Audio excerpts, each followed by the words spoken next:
5-6 বছর ধরে সংবাদপত্রে বিভিন্ন রিপোর্টে আমার বাবা ও আমাদের পরিবারের বিরুদ্ধে দায়সারা, যাচাই বাছাইহীন এবং অনেক ক্ষেত্রে মিথ্যা অভিযোগ তোলা হয়েছে। এসব অপপ্রচারের পেছনে কিছু ব্যক্তি ও গোষ্ঠীর অসৎ উদ্দেশ্য কাজ করেছে বলে আমরা মনে করি। 2021 সালে সাউথ ইস্ট ব্যাংকের পরিচালনা পর্ষদ সর্বসম্মতিক্রমে আমাকে বোর্ডে মনোনীত করে এবং বাংলাদেশ ব্যাংক অনুমোদন প্রদান করে।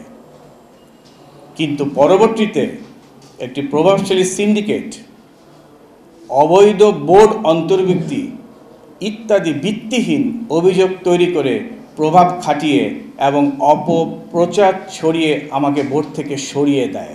এই ঘটনারই প্রতিবাদ করে আমি হাইকোর্টে রিট করি বাংলাদেশ ব্যাংক ভার্সেস রায়্যান কবির।